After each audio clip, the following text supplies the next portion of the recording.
আসসালামু আলাইকুম, সবাইকে স্বাগতম। হিসাব বিজ্ঞান বিষয়ের যে ব্যাংক সমন্বয় বিবরণী সংক্রান্ত দিনাজপুর বোর্ড 2022 সালে যে সৃজনশীল প্রশ্নটি এসেছিল, ওই প্রশ্নটির সঠিক সমাধানের জন্য তোমাদের সাথে আছে আমি মোহাম্মদ সিরাজুল ইসলাম। চলো শুরু করা যাক। প্রশ্নে কি বলা আছে আগে দেখে নিই। এই যে প্রশ্নে এখানে বলা আছে, ক নম্বরে বলেছে ব্যাংকের ডেবিট মেমোরেন্ডামের পরিমাণ নির্ণয় করো।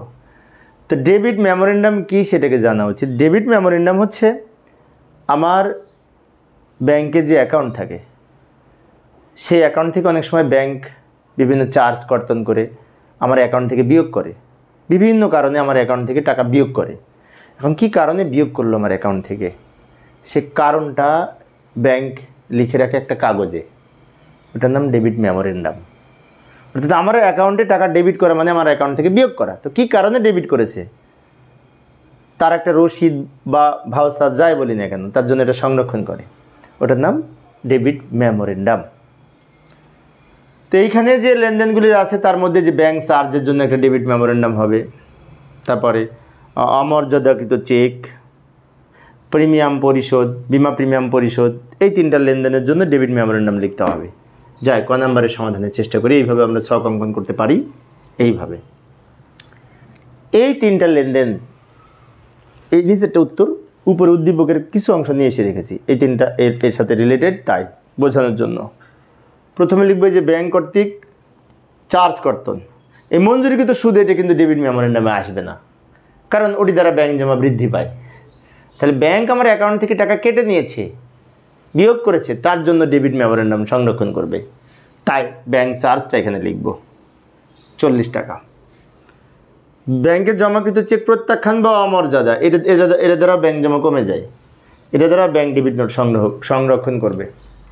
তারপরে ব্যাংক কর্তৃক বিমা প্রিমিয়াম পরিশোধ 1000 টাকা, এটাও আসবে। এই তিনটা যোগ করে ক নাম্বারের উত্তর হবে। সহজ কিন্তু, তাই না? ডেবিট মেমোরেন্ডাম হচ্ছে ব্যাংক আমার অ্যাকাউন্ট থেকে যে টাকাগুলি বিয়োগ করেছে, কেন বিয়োগ করলো সেটা ডেবিট মেমোরেন্ডামে লিখে রাখবো আমরা। এই হচ্ছে ক নাম্বারের উত্তর। আবার উদ্দীপকে ফিরে যাব। খ নাম্বারে কি বলেছিল? খ নাম্বারে বলেছে ব্যাংক সমন্বয় বিবরণী প্রস্তুত করতে সনাতন পদ্ধতিতে। সনাতন পদ্ধতিতে মানে কি? যে একক জের পদ্ধতি। এখানে বলেছে নগদান বই অনুযায়ী ব্যাংক জমার উদ্বৃত্ত 20,000 টাকা আছে, এটার সাথে কিছু যোগ করব, কিছু বিয়োগ করব। এখন যোগ হবে, ব্যাংক জমা বৃদ্ধি পেলে যোগ হবে, কমে গেলে বিয়োগ হবে, তাই না? অনেক সহজ কিন্তু। আচ্ছা যাই, আমি এটা পরের পেজের সমাধান করি, এখানে তো জায়গা হবে না, পরের পেজের সমাধান করি। ব্যাংক সমন্বয় বিবরণীর ছক আমরা এইভাবে অঙ্কন করব। এই যে নিচে অঙ্কন করলাম, আর উপরে আমি ওই অঙ্কের কিছু অংশ নিয়ে এসে রাখলাম, যেগুলি সাধারণত যোগ হবে, সেই আইটেমগুলি এখানে ম্যাক্সিমাম নিয়ে এসেছি। আমি একটা কাজ করব, সেটি হচ্ছে এখানে অর্ধেক করব আর বাকি অর্ধেক পরের স্লাইডে করব, তাহলে তোমাদের বুঝতে সুবিধা হবে। তোমরা অবশ্যই এক পেজের মধ্যে সুন্দরভাবে উপস্থাপন করবে। আমি বোঝানোর জন্য একটু বড় করে লেখার জন্য হয়তো এই পেজ এবং পরের পেজ মিলে অঙ্কটা বোঝাবো। তো লক্ষ্য করি, প্রথমে বলেছে নগদান বই অনুযায়ী ব্যাংক জমার উদ্বৃত্ত, এখানে নাম, ব্যাংক সমন্বয় বিবরণী, তারিখ, এগুলো কিন্তু লিখব। নগদান বই অনুযায়ী ব্যাংক জমার উদ্বৃত্ত কত? 20,000 টাকা, শেষের ঘরে লিখব।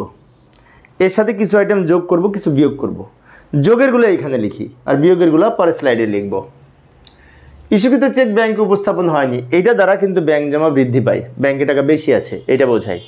কারণ কি? কারণ ইস্যুকৃত চেক ব্যাংকে উপস্থাপন হয়নি মানে আমি চেক একজনকে দিয়েছি, সেই চেকের টাকা সে ব্যাংক থেকে তোলেনি, তার মানে কি ব্যাংকে আমার টাকাটা বেশি আছে, সেজন্য যোগ হবে। এখানে লিখব ইস্যুকৃত চেক উপস্থাপন হয়নি 2,000 টাকা। মঞ্জুরিকৃত সুদ, এর ফলে ব্যাংক জমা বৃদ্ধি পায়, তাই লিখব ব্যাংক কর্তৃক মঞ্জুরিকৃত সুদ যা নগদানভুক্ত হয়নি, এই 50 টাকা। এখানে ধার্যকৃত চার্জ আছে, ওইটা কিন্তু আবার বিয়োগ হবে, ওইটা এখানে লিখব না, ওটা বিয়োগ হবে, বিয়োগের মধ্যে লিখব। বিয়োগটা আমরা নিচে লিখব বা পরের পেজে লিখব। দেনাদার কর্তৃক সরাসরি ব্যাংকে জমা, এটা দ্বারা ব্যাংক জমা বৃদ্ধি পায়, তাই লিখব দেনাদার কর্তৃক সরাসরি ব্যাংকে জমা 5,000 টাকা। এবার এইগুলো যোগ করে এই ঘরে লিখব। এই তিনটা যোগ করে এখানে লিখলাম, এইটার সাথে এইটা যোগ করে নিচে লিখব। এবার এইটা আর এইটা যোগ করে এখানে লিখব। আবার বলি, এই তিনটা যোগ করে এখানে লিখেছি, এটা যোগ করে নিচে লিখেছি, এটার কোনো নাম হবে না। এখন এইটার সাথে আবার বিয়োগ বলে বাকিগুলি লিখব। কিন্তু একটা কথা আছে, এখানে তো ধরবে না, আমি পরের পেজে যাই, নিচে জায়গা নাই, তাই না? পরের পেজে যাই, পরের পেজেও এই লেনদেনগুলি আবার নিয়ে যাব বোঝার জন্য। এই যে বাকি অংশটা আমরা এখানে করব, এইখানে উপরে বাকি অংশ বাকি লেনদেনগুলি নিয়ে আসলাম, যে লেনদেনগুলি বিয়োগ হবে, এবং এইখানে পূর্বের জের বলে এই টাকাটা লিখব। তোমরা যদি অঙ্ক করার সময় যদি দেখো যে 2 পেজে যাচ্ছে অঙ্ক, তাহলে পূর্বের জের বলে এই কথাটা লিখে রাখবে। এখানে আগের টাকাটা নিয়ে আসলাম কিছুক্ষণ আগে যেটি পেয়েছিলাম। তবে একটা কথা বারবার বলি, তোমরা 1 পেজে করার চেষ্টা করবে। 1 পেজে আমি 1 পেজে ধরবে না, সেজন্য 2 পেজে করতেছি। ভালো করে লক্ষ্য করি। বিয়োগ করব কোনগুলি? এই যে ব্যাংক চার্জ কর্তন করেছে, এটা বিয়োগ হবে। ব্যাংক কর্তৃক ধার্যকৃত চার্জ এই 40 টাকা বিয়োগ হবে, কিন্তু এখানেও প্রথম ঘরে লিখব, যোগ করে শেষের ঘরে নিয়ে বিয়োগ করব। এখানে লিখলাম 40 টাকা। ব্যাংকে জমাকৃত চেক অমর্যাদা হয়ে ফেরত এসেছে, মানে প্রত্যাখ্যান হয়েছে। প্রত্যাখ্যান হলে ব্যাংক জমা কমে যায়, তাই বিয়োগ হবে। এখন প্রত্যাখ্যান 2 ধরনের আছে। যদি বলে জমাকৃত চেক প্রত্যাখ্যান, তাহলে নগদান বইয়ের জেরের সাথে বিয়োগ হবে, বিয়োগের মধ্যে লিখব। আর যদি বলে ইস্যুকৃত চেক প্রত্যাখ্যান, তাহলে সেটা আবার যোগের ঘরে লিখব। যেমন কোন বোর্ডে যেন, কুমিল্লা বোর্ড না কোন বোর্ডে যেন 2022 সালে এসেছে একটা প্রশ্ন, ওখানে বলেছে ইস্যুকৃত চেক প্রত্যাখ্যান, সেটা কিন্তু আবার যোগ হবে। আর জমাকৃত চেক প্রত্যাখ্যান হলে বিয়োগ হবে। আমরা অনেকে মুখস্থ করে রাখি প্রত্যাখ্যান মানেই বিয়োগ, না। প্রত্যাখ্যান 2 ধরনের আছে। একটা হচ্ছে জমাকৃত চেক প্রত্যাখ্যান, মানে আমি ব্যাংকে জমা দিয়েছিলাম, প্রত্যাখ্যান হয়েছে, সেটা বিয়োগ হবে। আর আরেকটা আছে ইস্যুকৃত চেক প্রত্যাখ্যান, মানে আমি পাওনাদারকে চেক ইস্যু করেছিলাম, সে যখন ব্যাংকে নিয়ে গেছে তখন প্রত্যাখ্যান হয়েছে, ওটা আবার যোগ করব। যাই হোক, পরেরটাই যায়। আদায়ের জন্য জমাকৃত চেক আদায় হয়নি, এটা বিয়োগের ঘরে লিখতে হবে। কারণ আমি চেক ব্যাংকে জমা দিয়ে এসেছি, সেই চেকের টাকা ব্যাংক আদায় করতে পারেনি, ফলে ব্যাংক জমা কম আছে, তাই বিয়োগ করব, বিয়োগের ঘরে লিখব। ওকে। স্থায়ী নির্দেশ অনুযায়ী বিমা প্রিমিয়াম পরিশোধ করেছে ব্যাংক। কোথার থেকে পরিশোধ করবে? আমার অ্যাকাউন্ট থেকে। তা আমার অ্যাকাউন্ট থেকে টাকা পরিশোধ করলে আমার অ্যাকাউন্টে টাকা কমে যাবে, তা এটাও বিয়োগ করব, 1000 টাকা। এবার এই সবগুলো যোগ করে এখানে লিখব। অনেকে এখানে ব্র্যাকেট দেয় না, ব্র্যাকেট দেওয়ার দরকার নেই। এখানে যেহেতু বিয়োগ লিখেছি, তাই এখানে ব্র্যাকেট দেওয়ার দরকার নেই। এগুলো যোগ করে এখানে লিখলাম, নিচে একটা দাগ দিব, এটি থেকে এটা বিয়োগ করে নিচে লিখব। ডাবল দাগ দিয়ে পাশে লিখব ব্যাংক বিবরণী অনুযায়ী ব্যাংক জমার উদ্বৃত্ত। আমরা শুরুটা করেছিলাম পূর্বের পেজে নগদান বই অনুযায়ী ব্যাংক জমার উদ্বৃত্ত, এখানে হবে ব্যাংক বিবরণী অনুযায়ী ব্যাংক জমার উদ্বৃত্ত। তো এইভাবে ব্যাংক সম্বন্ধে বিবরণী প্রস্তুত করতে পারি। আরেকটি বিষয় আবারও বলছি, তোমরা 1 পেজে করবে। আমি এখানে অর্ধেক, বাকি অর্ধেক আগে করেছি, কিন্তু যোগগুলো ওখানে করেছি, বিয়োগগুলো এখানে করেছি বোঝানোর জন্য। কারণ আমি যদি 1 পেজে করতাম, তাহলে এগুলো খুব ছোটো ছোটো করে লিখতে হতো, প্রশ্ন উপরে রাখতে পারতাম না, প্রবলেম হতো, আমাদের বুঝতে সমস্যা হতো। সেজন্য আমি 2 পেজে করেছি, তোমরা 1 পেজে করবে।